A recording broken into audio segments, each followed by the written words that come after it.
I'd now invite, I've come to our final panel of the day, panel number 4, Accelerating the Ambition in Bioenergy. So I would ask our panelists to come to the front here. We have to add a couple of more seats. We have quite a large panel. So.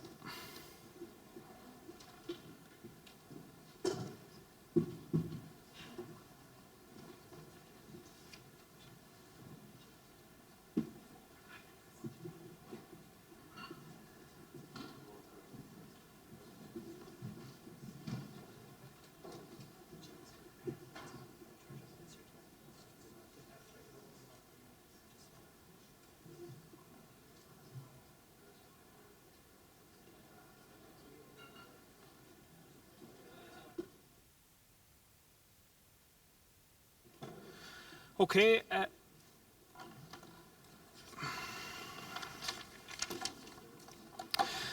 So to introduce our panelists, I'll introduce them as they appear on the stage, which mightn't necessarily be the order in which we take the contributions, but our first panelist is Darren Carty. Darren is a new addition to our panel, only in recent days, and we had our agenda printed before we finalised this. So Darren is an Airbus 320 captain with Aer Lingus. His background is in mechanical and manufacturing engineering with a postgrad in sustainable energy systems. During 2020, he co-founded Sustainable Flight Solutions with Agnes Thornton. The company's mission is to develop the Irish sustainable aviation fuel market.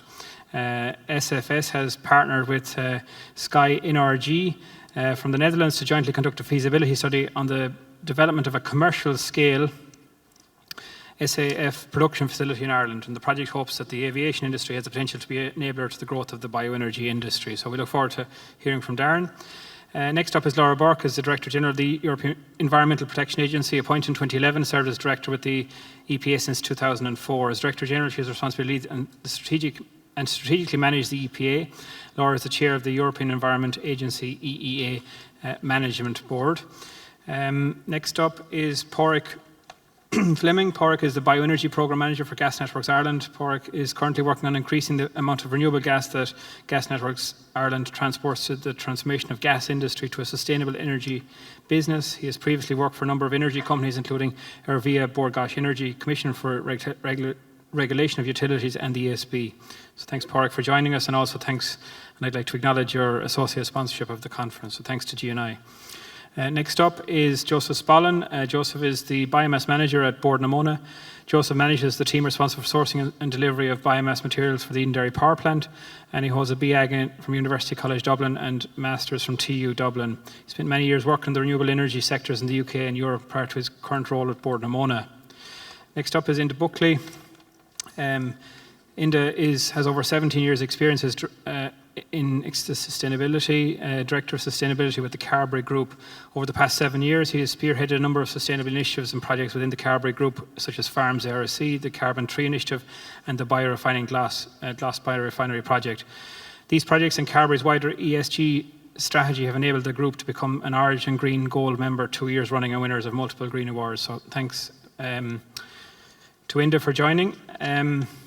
Next up is Colm Byrne, from CEO of Glas Energy. Glas is one of Ireland's leading standing renewable energy companies, formed in 2002. Glas has developed all types of biomass heating systems, from wood pellet log systems for domestic clients to large wood chip solutions for community, commercial and corporate projects. So thanks again to Colm for his associate sponsorship of this conference. Next speaker is Declan Mealy. Declan is Director of Business, Public Sector and Transport at Sustainable Energy Authority of Ireland. Declan joined SCI in 2005 and has been involved in the successful delivery of many organisational programmes, served as head across a number of different areas within SCI, including industry, marine ocean energy, smart grid, transport communities, and more recently national retrofit. So thanks, Declan, for joining us. And finally, James, who we've introduced previously from Ethanol Europe. And we acknowledge James's contribution also as an associate sponsor of the conference.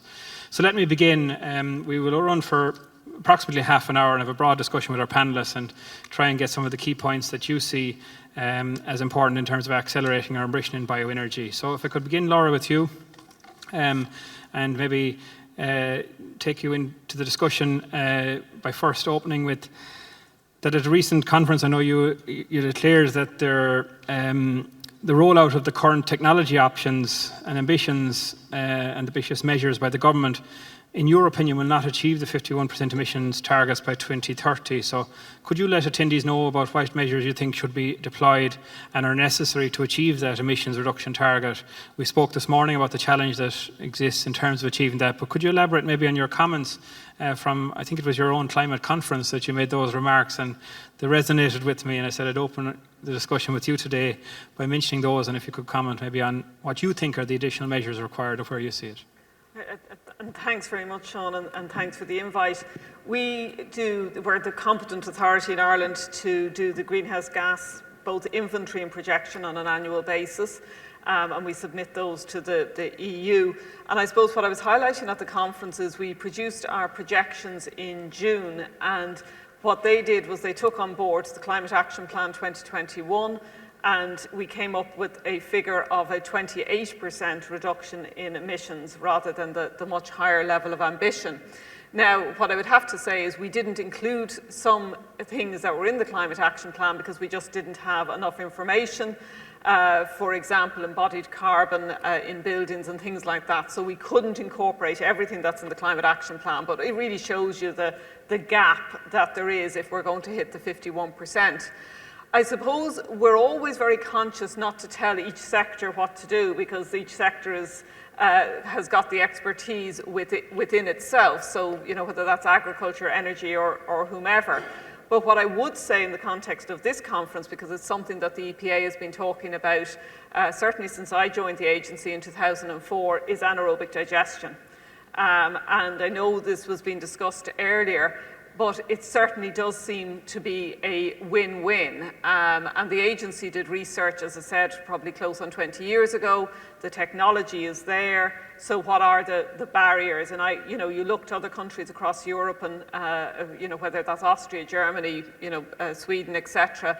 And it's just part of the norm to have AD. And I suppose from our perspective, not only then do you have a kind of the bonus with regard to kind of biomass, bioenergy, but it also potentially you can use other waste feedstocks that can then be used in an AD plant as well and get benefits. So I suppose that's one that we've been talking about. There are definite barriers to it. I don't think there's environmental barriers because these things can be operated appropriately, but there are certainly economic barriers, as I see at the moment, to the installation. Okay, and just to follow on from that, my question is specific to you regarding development of the biogas, biomethane sector in Ireland. Do you think that the broader benefits of, beyond the energy benefits of anaerobic digestion, in terms of water quality, so nutrients ingested, be more plant accessible, less likely to run off, improved air quality, less smells than raw slurry spreading, reduced nutrient runoff, reduced ammonia emissions, that all of these aspects are valued by decision makers and high-level policy makers? Or how do we change that mindset and amongst policymakers, high-level officials, to recognise and to value these benefits? And it really is a strange one because there's such potential, and as I said, it's not that it's unproven technology. I suppose you have to come to the conclusion that it's not really valued. So I think there's probably a role for the people in this room, for your own organisation, to be really highlighting the fact that it's commonplace elsewhere. And I do think, and I think it was a number of years ago, the Department of Agriculture had done research and looking at the barriers to uptake. But I suppose, answer to your question, Sean, I don't think it's appreciated. I think it's appreciated at a technical level, but probably not at a policy level. And as I said, we certainly have tried to do our bit in the EPA by kind of highlighting it through the research programme. But I think really, pushing it, I think it is a communications. Now, there is an economic piece, because presumably if this was economically viable, it would already be done. So I know there's an economic discussion, but as I said, from an environmental perspective, I think there is a communications. And maybe it's like all of these things, its time is right now, whereas it might have been premature in Ireland up to now. Okay, if I could just follow on and with you, Laura, just one other question that a lot of our members are asking, and indeed I've just a question that has come through to me there, is around the capacity of the EPA from an operational perspective in terms of the additional administrative burden that the rollout of the likes of the biomethane industry and other industries within this bio space is going to place on your structures and your organisation. So are the EPA equipped with the necessary resources in order to deal with those additional requirements around licensing, around registration, enforcement?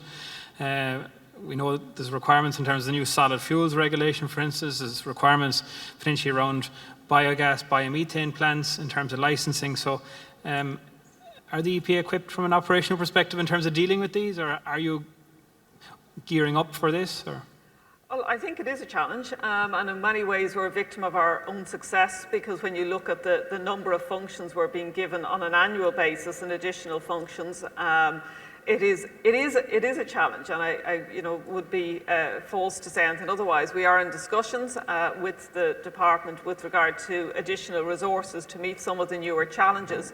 But even if you look at some of the work that we've done this year, if you talk about enforcement and illegal peat extraction, and we've got companies in the High Court at the moment with regard to that, that takes a huge resource.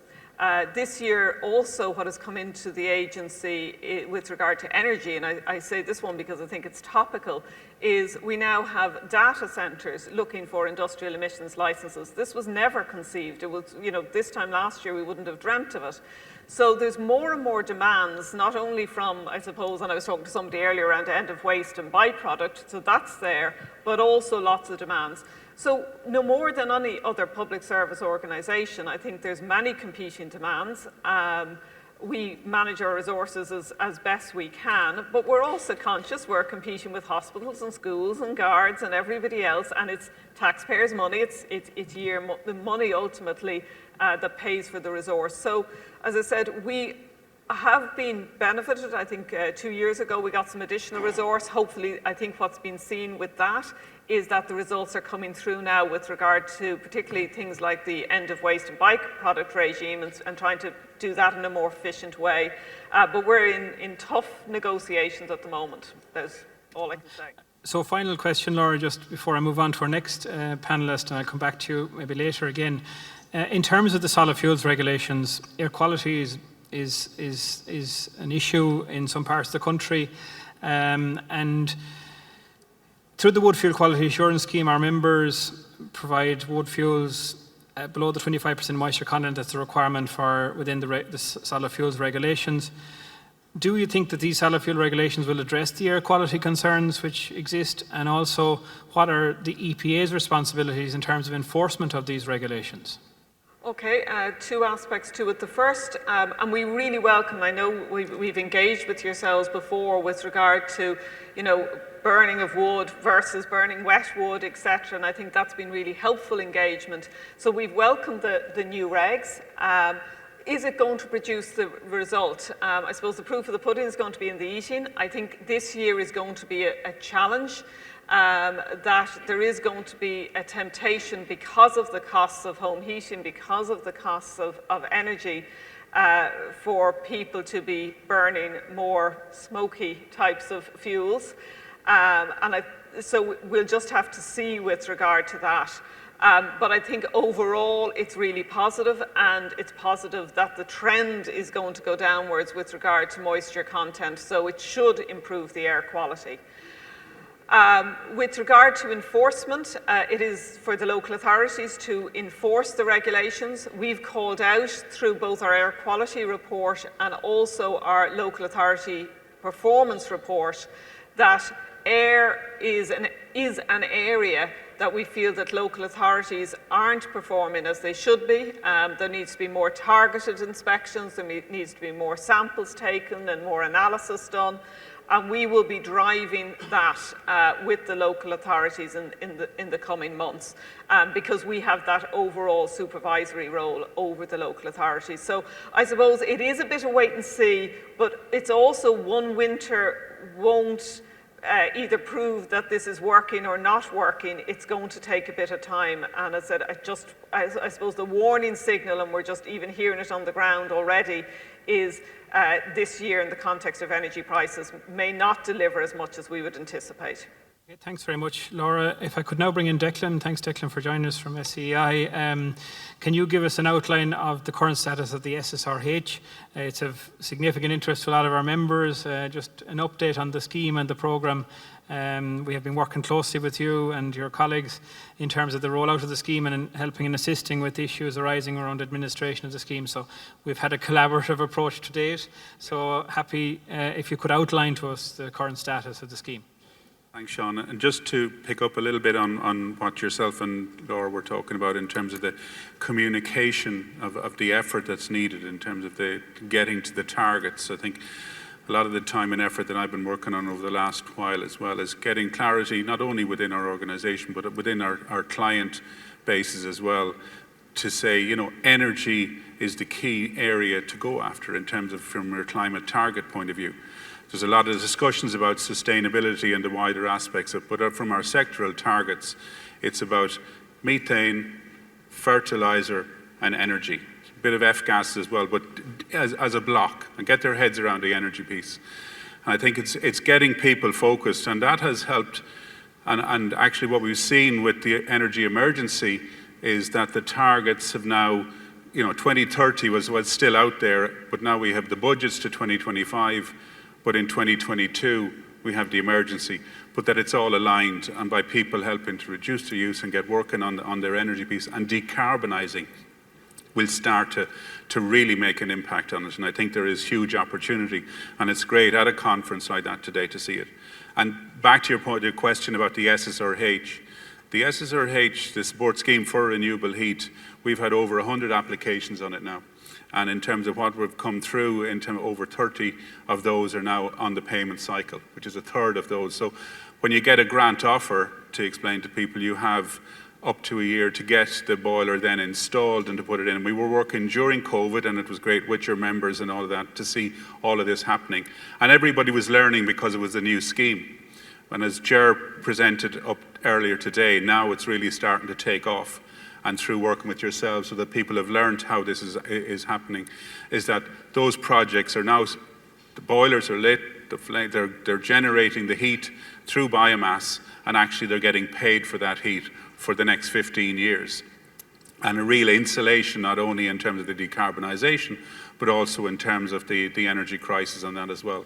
So we understand, Declan, that there's a review has been completed of the scheme, and I think we understand that there have been changes proposed in terms of helping to address some of the challenges the scheme has faced to date. So perhaps for the benefit of heat users that might be considering the scheme, and indeed biomass installers that are here, would you be able to give us a very brief outline of the actual proposed changes, or how the scheme is going to be mobilised? So in terms of the scheme itself is obviously the application form that we looked at in terms of making sure that that's as streamlined as possible, and we'll be looking to update terms and conditions.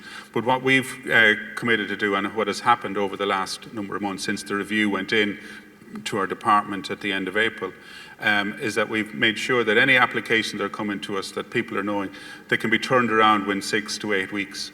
And actually the application process is actually shortened there for us. So again, certainty that when you put it in, you will get a decision within those number of weeks within the organisation.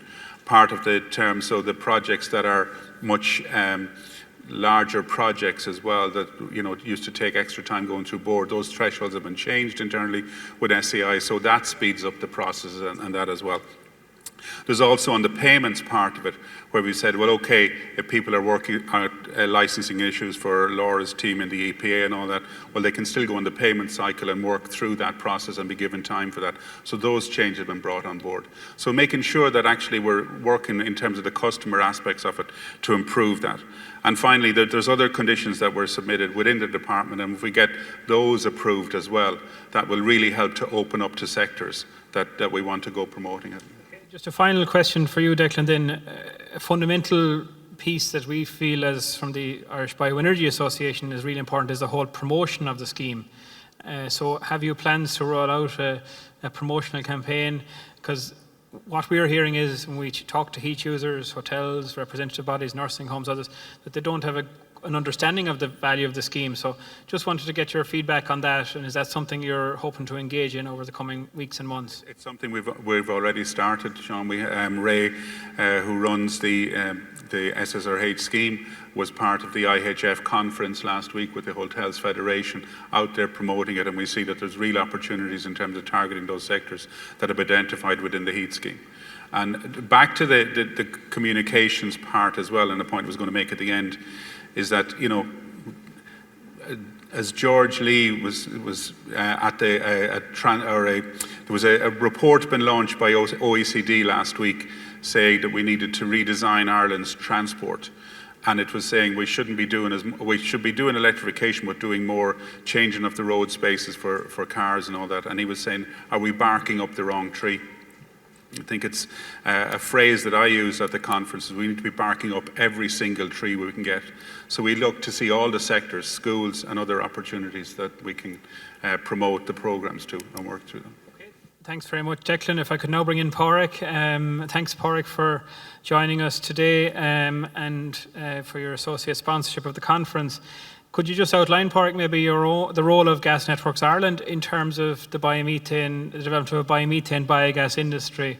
What's your role, and where do you see yourselves fitting in the overall picture in terms of mobilising a biomethane industry? Thanks, Sean. Myself and a number of my colleagues, one or two here today as well, I suppose we've been working on this for 4 or 5 years now, so we're constantly at the cusp of something about to happen, and it feels like that again today. So I suppose we're trying to promote biomethane, obviously. I suppose I should point out we can't invest in ADs ourselves because we're the gas transporter. But we are very interested in decarbonising the gas in our pipeline, and we see biomethane as a key route to that. And I suppose I often cite the example of Denmark, and I was chatting to some Danish people last week. Last year they produced a quarter of their gas from biomethane, and a couple of days in low demand this summer they produced 100% of their gas from biomethane, and their target is by mid-2030s to produce 100% of their gas from biomethane. Now, I'm not going to sit here today and tell you we're aiming for 100%. We'd love to get the 5.7 terawatt hours on the system. That would be fantastic by 2030, and it would be a very good first step. So kind of we've been busy, I suppose, preparing ourselves for it. So we have introduced a connection policy which we've got approved from the Commission for Regulation of Utilities who regulate us. And in that we've a charging regime where 30% of the cost of connection is charged to the developer. There are some economic tests on that as well, but that's quite an attractive proposition for connection. The nearest to it is probably France with a 40% connection charge. We've also changed the gas quality standard on our distribution network to allow a slightly higher oxygen standard, which again is, let's call it biomethane friendly, and we're looking at the standards on the transmission system. We are getting some pushback, and I suppose it's also important for everybody to understand in terms of gas quality, that is an issue for final consumers. One of the challenges in relation to gas quality is most of industrial customers are not aware of their gas quality. It's not something people look at, it's just taken for granted that the gas is to spec and it's all okay, and because that has the way it's been for a couple of decades. And that's the story throughout Europe. So changing standards in that is not easy, and it's something that we have to guard very carefully. We're also busy developing the Grays project in Mitchelstown. So that hopefully will be built out. Okay. In terms of the timelines around that and all associated with that. So we've started on that process at the moment. Obviously, as a public body, we have to go through public procurement and that. So we would hope to have that up and running probably early 2024. That should be capable of taking gas from about 30 ADs, but that's for gas that's transported by road and that can't be directly connected. So our preference, where at all possible, would be to directly connect biomethane production sites. And maybe on that, it's worth noting, because there were a few comments earlier this morning about sizes and farm-based or not farm-based. So we've had over 130 inquiries to date. And when I say inquiries now, these are where we've actually gone a step further, where we've done a feasibility of the connection process, whether it's going to be connected by pipeline or whether it's too far from the pipeline and it would have to be transported by truck. And just in terms of scale, we've had 8 terawatt hours included, over 8 terawatt hours now of interest. The average size is around 6 megawatt facility. And again, 8 terawatt hours, even to myself on a normal day, doesn't mean a lot. So what does that compare to in scale?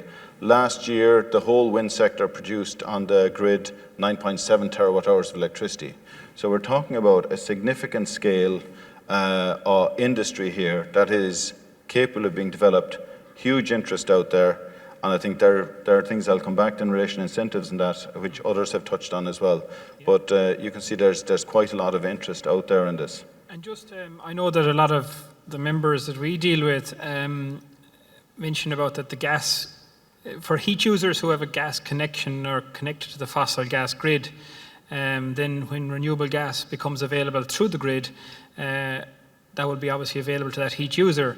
But I just was wondering what's your view, or what's the role of GNI in terms of development of gas fueling infrastructure, in terms of making the opportunity for heavy duty transport, because we've heard today in previous discussions that there's an opportunity in heavy duty transport. So what's your work in that area, Padraig? Maybe I'll come to industrial users and then come back to transport, because it's a good thing you reminded me of that. I guess there's a lot of industrial customers out there that are not aware, that we've even heard customers saying, oh, they'll have to get rid of their gas boilers and that. Well, if you're using biomethane, you don't. It's a renewable product. You don't have to change out a gas boiler. Some large industrial customers were talking about changing over to electric heating, and the solution for them would have been very, very expensive. I'm not against electricity. I did note this morning somebody said there was like this mantra of electricity only. I think somehow that got lost in translation. The phrase in Europe is electricity first, not electricity only. And we've kind of blindsided ourselves, and we've shut ourselves off to other technologies. I often cite the example of the Netherlands. They haven't so much supported our biomethane industry as they've supported industries generally by supporting all technologies. And instead of going out looking for 15-year contracts from wind or solar producers only, they've said, if you have a carbon abatement technology and you need a support, come talk to us. Obviously, they've had a few protective bells and whistles on that, but they've changed the question they're asking to broaden it out to accept other technologies in addition to electricity. And again, I would reiterate, not against anything that's been done in relation to the electricity sector. All of those measures are absolutely needed, but to reach the targets we're trying to attain, we need all technologies that are available to us. As a follow-on question, Padraig, as a gas carrier transmitter, obviously GNI, can you just outline, are you interested in off-grid generated biogas? And have you a role as a gas transmitter or carrier in terms of bringing that to market?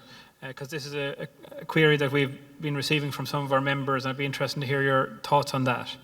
I would say yes, but there's a yes but in that. We certainly, in relation to, for instance, transport, we're interested in CNG developing. It's quite a challenging area at the moment, not least of which because people who are selling CNG are charging the gas market price at the moment. They're not charging a biomethane plus price, and that's making it look like there's no major attraction in changing over to CNG. I would say, again, comparing for heavy goods vehicles in particular, they have heavy goods vehicles in the electric products at the moment have a range of around 200 kilometres compared to a CNG product which would have a 1,000 kilometre range. In terms of transport ourselves, for greys, we're certainly we're investing in the trailers and that will transport by road. But we're also open to, it's not that we see ourselves as the only transporter. If there are others who can transport it better or cheaper, we would be quite happy. Like, that's not a space we see ourselves alone in, but it's certainly one that we will develop where necessary. And just finally then, Declan, just a final question before I move on to Colm next. In terms of policy supports and incentives, there's talk about the renewable heat obligation and the potential need for other supports beyond that. So can you just outline or give us your own views on what that support structure should look like? Capital, operational, obligation schemes, or how do we accelerate the ambition around biomethane? I think maybe there's a couple of things, just to set the context first before we come back to the RHO. At the moment, for the last 20 years, we've had supports for wind farms. In recent years, solar farms, and we all agree with that. There's supports for retrofit programs, for solar panels and roofs, for electric vehicles. I don't think anybody here would knock any of those, and again, to reach our targets, we will need all of them. I think for me, what is a bit peculiar, the renewable heat obligation is welcome, but I think it would have to be designed very carefully if it is expected to deliver. We've heard 2 presentations here today about the biofuel obligation scheme. That's up and running for 13 or 14 years, I think now, and the figures are not flattering for Ireland. Not so much the overall targets, that's worked well. Until the last presentation, I thought it was working reasonably well, but the amount of that is indigenous, produced here in Ireland, is tiny, and that is a problem. If the renewable heat obligation levy is not designed properly and supports indigenous development, we could end up the same as the biofuels obligation, buying our certs from Denmark or France or somewhere else. So the last thing I would say on that is we've had very good support mechanisms that have worked really well for the wind industry and more lately for the solar industry. These are capital-intensive investments, and I think the schemes that have worked well, I don't understand why they have not been adopted. In other words, if you go to the market, I think the piece that's missing, I think James referred to it, is a conversation with people who are developing, and particularly the financiers, because the people I'm listening to are saying they're quite lukewarm about the renewable heat obligation. I would love to see it work. We'd be delighted if it does work. But you know, if you're going to a bank any day now and you're a wind farm developer and you have a 15-year state-backed contract, or a solar farm developer with a 15-year state-backed contract, and then I rock up with a biomethane contract with an off-taker, which is a supplier. We've had 2 suppliers exit the Irish market this year. We've had a big supplier in the UK get into financial difficulty. A bank is going to look at that a bit more skeptically than your wind farm contract or your solar farm contract. So I think we have mechanisms that have proved very, very effective. I would like to see those expanded into this sector as well. Okay, thanks very much, Padraig. If I could bring in Colm. Colm, thanks again for your support to the conference through Glas Energy. Can you give us an outline of your own work, your company, what you do, and the technologies that you're involved in installing? Yeah, thank you, Sean. I set up Glas Energy in 2002. It seems a long time ago now, but it's 20 years since we started trading here in Kilkenny. Started off working with solar thermal, and very quickly, through research in Europe, realised that there was a huge potential in the biomass sector, and having attended a couple of international pellet conferences, we secured the agency for a German range of biomass boiler, and were involved in, I think, what might have been the first pellet boiler to be installed in Callan in Kilkenny in Ireland. The business grew quite well during the boom years, and we installed biomass into all sorts of applications, from domestic homes right through to community district heating systems, and it looked like it was here to stay, that it was going to be a thriving industry, and you could see the circular economy model starting to emerge, local farmers in Kilkenny planting energy crops, and the potential to scale that to heat the whole town of Callan. And in fact, it was a case study in 2008 about entitled Callan, a 2020 Vision, which was based on a small district heating system with the potential that by 2020 all of Callan will be heated. Unfortunately, as we're all aware, I suppose recession impacts all sectors, and the biomass industry really fell off a cliff from my own perspective. Obviously, having experience with solar energy, I continued to work with solar and solar PV as one of the core parts of our business, but we are working on biomass still in the background. And is there an appetite from heat users to install biomass heating systems? And Is the SSRH something that your clients are looking at and considering? Without a doubt, every day I'm having conversations about heating with customers, and the SSRH has been very welcome. We've been on a journey with a number of projects, and we're delighted to see the beginning of our journey with the SSRH, and we see huge potential there to scale that.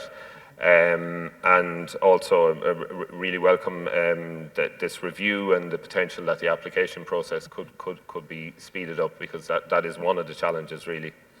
And I know, Colm, that you have outlined to me a full sustainability biomass solution that you offer to your clients. Can you just give us an outline of what that involves and how you're using that as a way of offsetting? Yeah, I suppose it has been one of the arguments against biomass, the potential that that the industry is unsustainable. We do see a lot of negative press in Europe about the importation of pellets from the Americas to feed large power stations, etc. One of the things we've been really keen on is to try and get our clients to either, in many cases, some of them are using their own timber, but where they don't have their own timber, we've formed a partnership with a forestry company, and we're offering the option now for clients to plant trees to offset their consumption, to close the cycle. It's been welcomed in principle, and we see the potential to scale that really to get the message out there that this can be a full circular economy model here, that it has a sustainable approach that doesn't have a negative impact on the environment. I know you've shared with me figures in terms of installations in Germany. I think 43,000 biomass installations in the first 6 months of 2022. Can you give us an outline of the opportunity that you see for solid biomass and that technology, considering what you see happening in many other European markets and the huge growth in the deployment of this technology across those markets? Yeah, as I mentioned, I think the SSRH is very welcome, but it is only a small sector of the potential upgrade in the heating sector. Those figures from Germany come from the company that we partner with for Ireland. And last November, they introduced a 40% capital grant for domestic boilers, and the demand just completely exploded in their local market. France has a similar domestic incentive. I believe there's a huge appetite for it here. Yes, heat pumps can solve part of our issues. The next boiler we have landing in Ireland, which lands over the next couple of days, is a 50 kilowatt wood chip boiler to heat a house in Limerick. It's a large house, obviously. A heat pump is completely unfeasible for it, but that client has no access to funding, and it's a constant question that I get asked, why is there no domestic grant in Ireland? I believe it's something that could be rapidly processed from a legislative perspective. We don't need to reinvent the wheel here. We can translate the policy from the German documents and speed through a capital grant. Are you saying obviously SEI are implementing a retrofit program? There's a lot of big costs associated with retrofit, disruption costs, building contractors required, and all that. Are you saying, Colm, that there could be an equivalent emission saving by just putting in a biomass system at a domestic level? Is that the... Well, I'm not suggesting that you shouldn't tackle energy efficiency first. Of course, but there are certain limits that you can achieve, and many homes just aren't going to meet the requirements for a heat pump. That housing stock has very little other options, and this is what really baffles people when they ask me what renewable options have I got for my home, and I say, well, you've got a heat pump or a biomass boiler. Yeah. And if you're not eligible for a heat pump, then there is no grant for biomass. But these people are willing and open to explore this. Okay. There are thousands of sites. We have houses now 15, 16 years old, still heating on wood pellets that we installed in 2005 and 6. We've log boilers of a similar ilk, and huge potential, particularly in rural Ireland, for this. So that would be your message from the conference in terms of accelerating the ambition, potentially look at the domestic situation around as an option. Without doubt, and to avoid going through a lengthy consultancy process, at the expense of expediency here. all of the terms and conditions are written in other languages in France and Germany. We just reenact them into law here. We can maybe have a short consultation with the industry to know what the best, terms and conditions should be around the policy, but this should be rapidly rushed through. It's there. There's a growing market for it, and nothing stopping this industry except legislation and government support. Okay, thanks very much, Colm, for your contribution. I'll come back to you again with the final question. Just next up, I'll bring in Enda, and then I'll bring in Joseph. So Enda, again, you come from a different background, again, to a lot of our panelists. So could you outline your own role and the sustainability journey that the Carbery Group is on with your farmer members? We've heard from Stephen in terms of Arrivo. We'd like to hear the Carbery story in terms of that sustainability journey as well. Thanks for joining us as well today from West Cork. Oh, thanks, Sean. You're very welcome. I suppose for context, maybe just to explain Carbery Group. I know probably most people know, but we're a food ingredients company based in West Cork. We're a cooperative owned by 1,200 dairy farmers. Probably best known for our cheese. So Dubliner cheese, for example, would be one of our flagship cheese products. But we also have a flavours division, and we have manufacturing sites. We have 9 manufacturing sites across the globe. So I guess the role, to your question, Sean, kind of encompasses sustainability across the group, and it's the classic emissions, water waste, the social, and things like diversity and inclusion. In terms of the farmer piece, I suppose that started back in 2012. I think the first kind of real tangible sustainability program was a program called the Carbery Greener Dairy Program, and that started with 12 farmers, and we started measuring carbon footprint, which was an alien word back then, with 12 farmers in tandem with Teagasc, looked at things like water footprint, biodiversity mapping, measuring their profit, and that program grew to, we've got 70 farmers in that program today, and they've reduced their footprint, for example, by about 15% on average. And I suppose that program was a gateway to our Farm Zero C project, which we started about 3 years ago.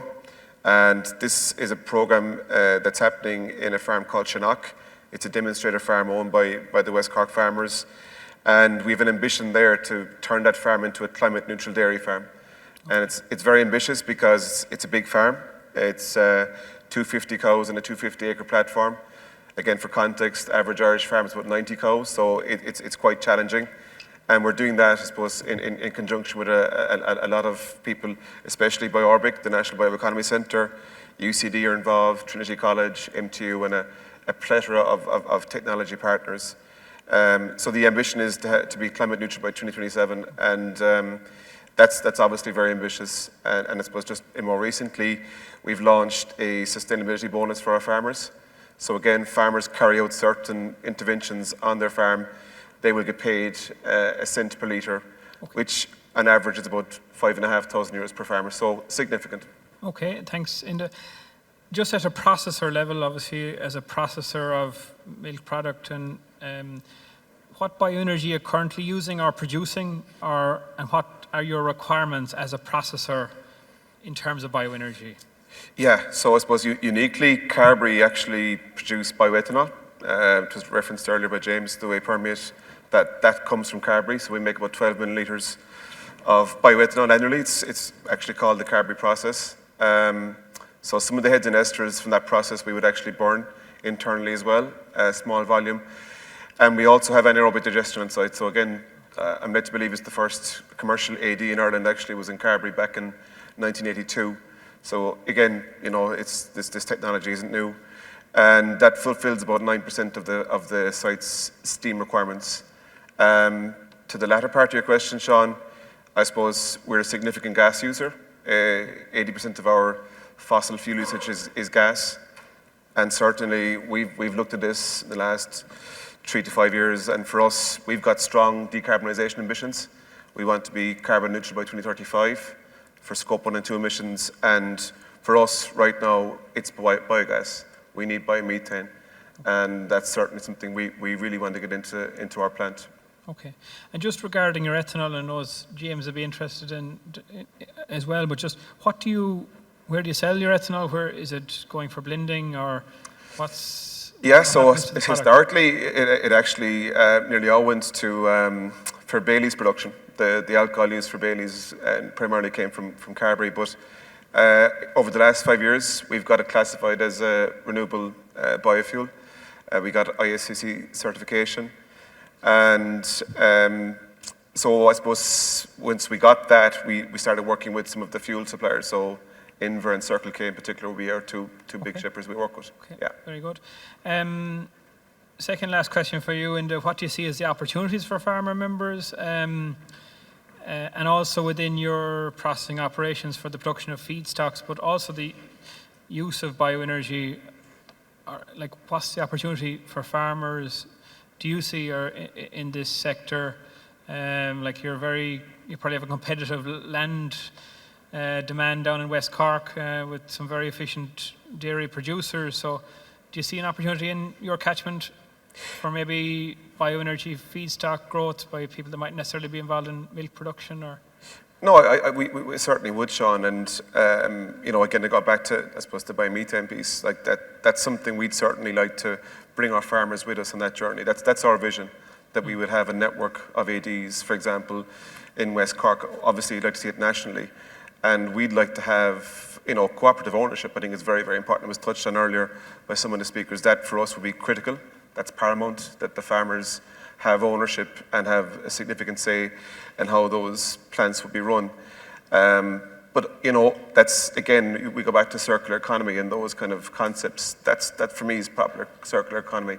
And farmers generating feedstocks, be it grass, slurries, I think something as well that we're very interested in, Sean, is a thing called grass biorefining. Yeah. And we think that's part of the picture as well. Okay. And integrating grass biorefining with AD. Can you just explain that process maybe, Enda, just briefly? Yeah, very, very briefly, Yeah. because I know you're tight in time, Sean. I suppose essentially what happens is you present grass to a joint press and you extrude all of the liquid out of the grass. So you're left with a solid fraction. The Dutch call this press cake. You ensoil that, so you still have winter feed. The farmer still has fodder for his cattle. Within the liquid fraction, you've got 3 different co-products. One is a protein concentrate, very, very similar kind of makeup to soya. So that would be ideal for monogastrics. You have a sugar fraction called FOS. It's a fructooligosaccharide, it's a prebiotic. And the third fraction is grass whey. And that's actually a really good feedstock for AD. And we've worked with Salignus here today. We've done biomethane potential tests on that. That's actually a really good feedstock for AD. So, you could have excess heat coming from the AD, actually heating the protein concentrate. You have your grass whey coming from the biorefinery into the AD. So that's something we would love to actually really pilot, is improve that concept, Sean. Okay, thanks, Enda. One final question for you, very briefly. What do you see as the requirement in terms of policy? We've discussed a renewable heat obligation. Have you any specifics beyond what we've heard already in terms of policy requirements to help you and your farmers deliver on your sustainability strategy? Yeah, I think the big one is the RH, Sean. It's been well. I think Padraig, articulated very, very well. I think that's got to be thought about very, very carefully and how that's delivered. Michelle touched it as well earlier, I think, around there's still a funding gap. Yeah. And I think if we're serious, Sean, about delivering on climate and decarbonisation, we're going to have to put money on the table because, we touched on other countries with all these ADs and Germany, for example, but they've put serious incentives. Okay. So I think that for me is critical. If I can move on to Joseph, and we're coming to the end, and we bring in James and Darren just at the end. I know we've heard from both Dr. John Riley and Tom earlier, but just to maybe your own role, Joseph, within Byrne and Móna. We're delighted that Byrne and Móna are a headline sponsor. So could you just summarise what you do within the company and your own role, and maybe what you see as the challenges and opportunities for biomass supply as part of that transition to 100% biomass at Eton Dairy? Yeah, thanks, Sean. Look, I suppose I'm more at the cold face in terms of the sourcing and delivery of the biomass material for Eton Dairy Power. So it's primarily forest-based and sawmill residues that we source at the plant at the moment. So, as the guys obviously mentioned earlier, the future for the plant is 100% biomass fuel from January 2024. So that's obviously going to require an increased volume of material. So yeah, I suppose in terms of challenge, that's the first real big one in terms of sourcing that additional volume of material. where the opportunity is, I suppose, in terms of from an Irish context, look, the data is very clear in terms of the forestry resource that we've got in this country and where it's going in terms of available volume. I suppose the word there being available and the next word being realisable, and actually being able to get that material, I suppose, out of the forest from both a policy perspective and also actually the fragmented nature of the private forestry plantations at the moment. So. And just, we touched on this earlier with Tom, but maybe just to elaborate slightly further on it, you were in the market for big volume, but a slightly different type of material that, say, Colm would be using in his SSRH boiler application that you would be installing in the leisure centre here in Kilkenny. So can you just give us an outline of the specific, in terms of the types of material that you're targeting or want, and maybe how it's a different material to what Colm wants? I'll have to get on to Tom. He mentioned the word compost earlier. That's that's something. But I think the word that we try and say for the biomass, solid biomass sector is that we would see ourselves as being the anchor tenant. I suppose that in terms of the Colm and the smaller systems need a higher quality material. We've obviously seen the presentation there earlier from Evo, being quite a specific requirement in terms of moisture content for the fuel that goes into the plant. Where obviously we have a lot more flexibility in what we've got. We've the bubbling fluidized bed affords us, as Tom mentioned earlier, from about 8% up to 60+% moisture in terms of fuel. That obviously gives us brilliant flexibility to look at the residues, go further, deeper into the forest, look at more of the brash materials that are there that obviously maybe not suitable for those smaller systems. But I think, a rising tide raises all boats. So if we're mobilising material for our use, obviously it means that there's chipping operators, there's harvesting companies, there's obviously a huge amount of knowledge and experience in the room already. So I think our presence assists that whole area in terms of the small rather than being. And just a final question then for you, Joseph, about the policy and administrative issues, or have you any concerns around policy and administrative issues that are impacting on the mobilisation of biomass and development of the supply chain? Yeah, look, I suppose the obvious one is the felling licence piece. That has obviously been a severe limitation in terms of actually getting that realisable volume out of the forest. Particularly like the material we're obviously looking at from the energy point of view is the forestry tinnings. The situation around having to apply for licenses and various things to be able to tin forest means that an awful lot of forestry isn't tinned ultimately. That means that material doesn't come out until the end of until the clear fell stage. Yep. And look, ultimately for the grower, it's not positive either because they don't get the cash in on the high quality or high value saw log at the end either. So I think it's the key one. It's been well publicised at this stage. I think things are improving in that side of things, but I think it's something that we have to.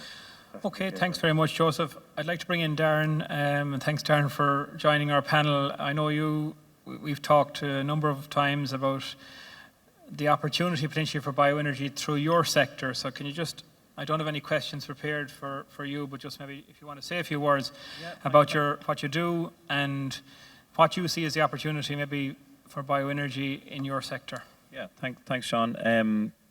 Great to be able to talk to you about this today because it's a new project in Ireland in that we're carrying out a feasibility study for a commercial scale sustainable aviation fuel manufacturing plant in Ireland. And it's interesting for connecting with some of the speakers that we started with desk research last year, but as you transition away from the desk research to actually interacting with a lot of the members from RBA and some of the stakeholders in the bioenergy industry, you start to see the logistical challenges and the scale issues that come into play with actually sourcing the feedstock. So there's a range of different feedstocks we can use to make the fuel. The project is supported by 3 fairly large companies in the aviation industry, 2 international and 1 Irish. So they're pretty keen, if the results are positive, to engage and move forward with an actual facility. But for the moment, we're still trying to decide if the scalability is there in Ireland with regards to feedstock. Numbers are big. Like biogas has actually come to really to the top of our agenda in the last kind of few months. Especially interested we've talked to Burke here about it, that like a SAF plant could need as much as 2 terawatt-hours worth of biogas per annum to be commercially feasible. So when we're engaging with feedstock stakeholders, a lot of the sort of interactions have been, oh, don't know about that yet, and maybe in 2030 plus. So the conversation is actually changing to, well, how can the aviation industry perhaps get involved in the scale-up of the bioenergy industry? And I suppose the one message we'd have would be that Burke alluded to it earlier, the long-term sort of feed contracts. So like a sustainable aviation fuel plant would operate off a 12-year plus feed contract, 12 to 15 years. And SAF will be sold to airlines up to 6-7 years in advance. And so airlines are buying their SAF now for 2030. So we would hope that the aviation industry could indirectly be a sort of a helpful business case to an AD plant or to a biogas producer.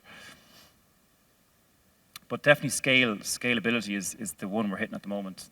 Okay, well, thanks very much, Darren, and I know that we might do a webinar with you that we can further explore what you're looking for, because certainly our members, and indeed plenty of people in this room today, I'm sure are happy to assist you in whatever information you require in terms of your work in developing that study. So thanks for joining us at short notice. So if I could just call on James maybe to give a brief summary of what you've heard, James, and maybe is there any particular points you'd like to emphasize based on the discussion which has taken place? And then I have one final question for the panelists, and we'll close up with that. It'll talk itself. You just talk. Yeah, okay, can you hear? Is that good? Yeah, I'm actually going to throw it back to everybody else for one, parting phrase as to what you would like to see happen. I think they're all very kind of interesting, and maybe my mindset is colored by, the regulatory attitude to it. But the urgency that there is to making progress in renewable energy from biosources is only getting greater. We thought it was bad with the climate crisis, and then now we've got a full-scale energy war, where fossil energy has been completely weaponized, and we're essentially sucking resources from every part of the economy to put into fossil energy to send outside Europe. It's just phenomenal. Our chief energy analyst at our company reckons Europe has about another 6 weeks before the whole thing starts to collapse, because so many industries are either on just about surviving or about to shut down, and that hasn't yet got, the impact of that hasn't got through. So just massive, somehow, how do you get the governmental and regulatory authorities to be more proactive and act as if we were in a war to make progress? James, that's actually tying in with the question I was going to pose very quickly to each panelist. What do you think the bioenergy sector needs to do to gain more recognition amongst policymakers and government and decision makers? So if I could just maybe briefly ask you to comment on that. If I start with Laura, is there anything that we need to do as an industry sector in order to gain more recognition about our potential and our contribution from policymakers and government? I think there may be an opportunity now. Timing is everything in all of these things, and certainly in the context of energy security and the energy crisis, bioenergy, as I would see it, its time has come. In the context of engaging with, and I'll just talk about ourselves rather than kind of broader policymakers, etc., because I think there's a role for your organisation in the communications. But I will have to say, because I've been around the game for a long time, it isn't a question of rocking up to the EPA and saying, this is good, we're just, you should license us or approve for this. You will have to demonstrate your environmental credentials, because there are issues with biomass around particulates. We are seeing that sometimes this isn't thought through. And we will be publishing what we call our priority sites list with regard to enforcement. Agri-food is not coming out well, and waste sector not coming out well in that. And these are a small number of companies that cause a disproportionate amount of our time and resources in order to ensure that they don't have an environmental impact. So I think there's an opportunity, but there's also a responsibility on the industry to be responsible and to deal with any potential environmental issues appropriately. Okay, that's a good parting message. And Laura, and I had one question specifically for you. I may give it to you now. Do the EP have a fast-track policy for biogas plant expanding or building as requested by the EP, by the EU? You mightn't have an answer for us, but do you know of anything in that line? There's nothing fast track at the moment because there's no legislation to fast track. One thing the agency has been calling for a significant amount of time is to be able to do partial license reviews, so not open up the full license, but just look at a partial license review, and we're engaging with the policy system on that. I do know in the context of biomass boilers, there's been engagement again with RBA and with SCAI, and there is potential in some instances that a license review isn't required if it can be demonstrated that there won't be environmental quality impacts. So that's the only fast track you might get from us. We spent 18 months working with your people on that, Laura, and we're thankful for their for their close collaboration with SCI on that piece of work. So thank you. We've come out the other side of that, so there is potential. If I go back to Darren, just ask you if there's one thing that you think the bioenergy sector should do to gain more recognition about its potential? I suppose, I think it's new for the aviation industry that they've realised that they're now going to be an energy user as opposed to just a jet fuel user as kind of the future goes by. So I think collaboration between the aviation industry and the bioenergy industry, particularly with advocacy for policy and protect, like even looking at joint funding applications or investments is definitely helpful, yeah. Same question. I guess maybe I suppose I've made the policy claim for the 15-year contracts the same as other sectors, but I'll say maybe one thing we're doing ourselves in order to try and bring some clarity to this, we're running a request for information. We'll be launching it later in October with a closing date just before Christmas. We'll have an event on the 29th of November for biomethane producers mainly. So if any of you have current plans or future plans in relation to biomethane, we'd ask you to engage with that. Now, from a selfish reason, we're trying to do a network study to gauge what the full impact is, but we think that will also help inform policy and other things, because for the first time, we're going out to market and saying, well, what is the scale of opportunity out there? And I think that will bring a bit of clarity to that. So rather than making further requests, I'll say this is something we're doing ourselves that we think will help. No problem. Thanks, Padraig. Joseph? I think on the solid biomass front, Sean, look, we have the available material, we have the expertise within the country. Obviously, this whole security supply issue is on the tip of everyone's tongue at the moment, and I think just simply doing that, because the work that you guys are doing have been doing for the past number of years, and really just look, obviously today to see the current tonnage, the forthcoming Taoiseach. I've been coming to this the last 5-6 years, and it's the first time we've had that high level of profile of a minister, which I think is a positive one. But yeah, look, I think we've been talking an awful long time.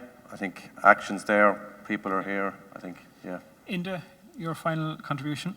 Yeah, just two thoughts, I suppose. I mean, the first one is, could we learn from wind? I think they've been very successful, the wind sector has, in getting energy on the grid. I think there's learnings for bioenergy there, is the first thought. But I'd echo the point. I think you get the sense we're turning the corner, Sean, and I think conferences like today will help that as well. Yeah. Okay, thanks. Colm? Two brief points.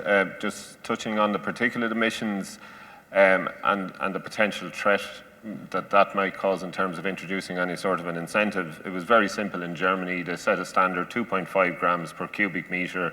All boilers installed of those 46,000 boilers have static filters in there. There's an additional support for static filters and boilers. This technology exists, no argument.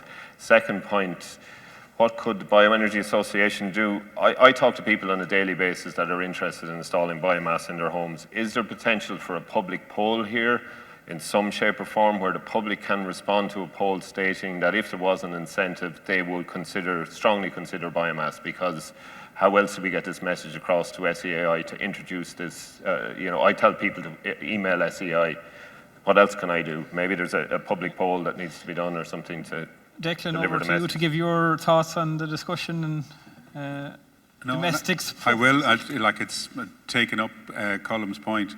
It's something that we would have to look at in terms of the opportunities. As I said, we have to bark up every tree possible in terms of decarbonisation and where we need to go. I think the opportunity, and so it's a definite takeaway for us and taking it into the organisation to look at what can people do now.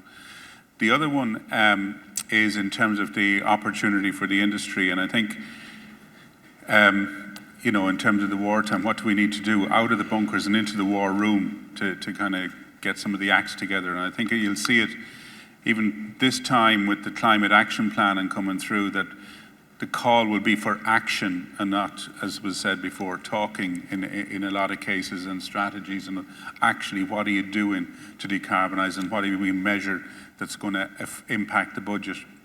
And I think there's a couple of real opportunities, and you said where are we going with the sectors? So within the sectors themselves, I think there's a big opportunity definitely to really get together with the agriculture industry and the farming industry to look at what's a good strategy here, how can we use the land better, how can we grow the biomass, and where is it going to actually work?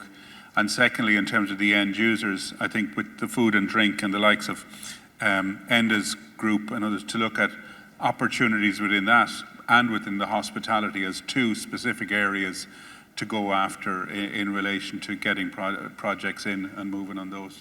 Thanks, Declan, and thanks for attending today and speaking. James, what's your thoughts, or do you want to answer your own question? Last thing then, if I have to pick one, adopt the ambition or the objective, not the ambition, of becoming transport biofuels self-sufficient. So stop it, at least net self-sufficient, so that we're producing as much as we consume.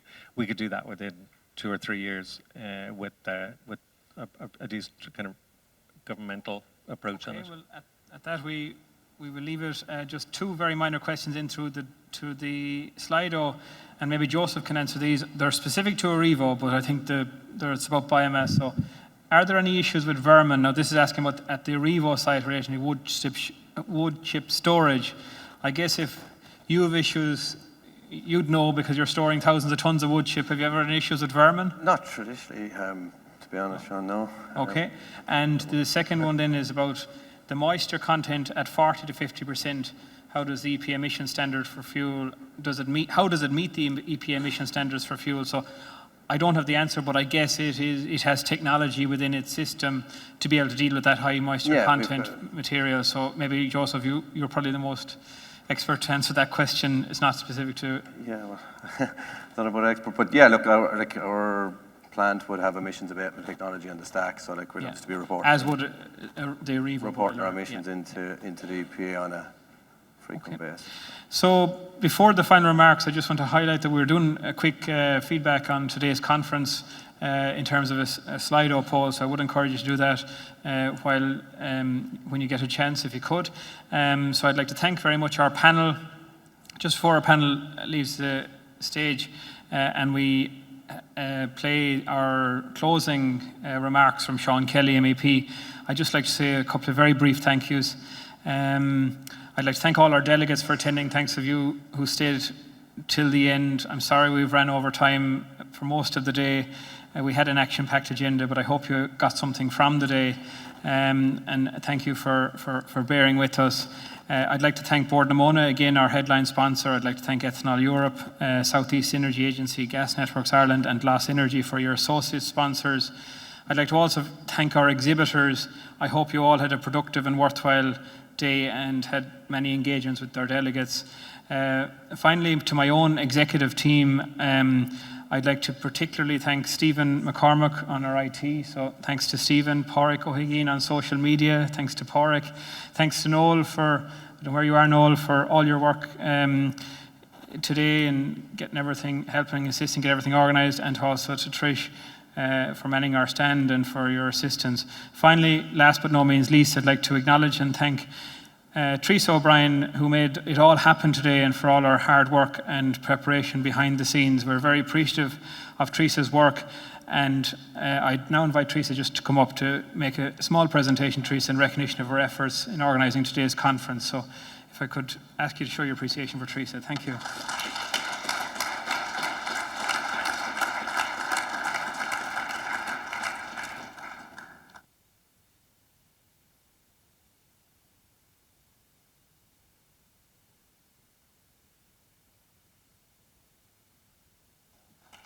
Thanks to Teresa. So with that, that concludes, apart from our address. So I don't know, do our panelists want to make your way over and give away your mics? And I could ask you then maybe just to go over for one last photograph over in that corner.